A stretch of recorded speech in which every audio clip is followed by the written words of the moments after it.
12th standard maths. So ரொம்ப கஷ்டப்படுவீங்கன்னு நினைக்கிறேன். இன்னும் 1.5 நாள் தான் இருக்குது. என்ன பண்ணலாம் அப்படிங்கிறத நான் இப்போ சொல்கிறேன். அப்படியே நோட் பண்ணிகிட்டே வாங்க. அதுக்கு முன்னாடி லைக் பண்ணிடுங்க அண்ட் ஃபாலோ பண்ணுங்கள். சரியா?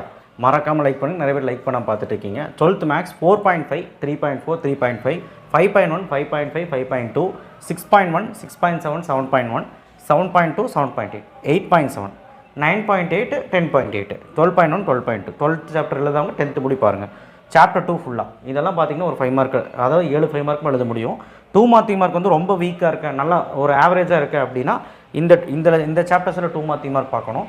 அண்ட் 2 மார்க் 3 மார்க் நான் வீக்காக இருக்கேன் சார், என்ன பண்ணலாம் அப்படின்னா first chapter, second chapter, 8th chapter, 12th chapter, 10th chapter. ஒருவேளை 12 இல்லைன்னா 1, 2, 8, 10 மட்டும்தான். சரியா? அடுத்த 2 மார்க் 3 மார்க் வந்து பார்த்தீங்கன்னா உங்களுக்கு நல்லா படிக்கிற, அதாவது ஆவரேஜாக இருக்கவங்களுக்கு இது நல்லா படிக்கிறேன் சார் எல்லாமே நான் படிச்சுக்கிட்டேன் அப்படின்னு கேட்டேன்னா ஃபஸ்ட் சாப்டர்லேருந்து 12th சாப்டர் வரைக்கும் நல்லா படிங்க, உங்களுக்கு நல்ல மார்க்கே வரும். இது மட்டும் படிச்சிங்கன்னா கண்டிப்பாக நான் சொல்கிறேன் 80+க்கு மேலே எடுக்கலாம், 90க்கு, 85 கிட்ட கூட எடுக்கலாம்.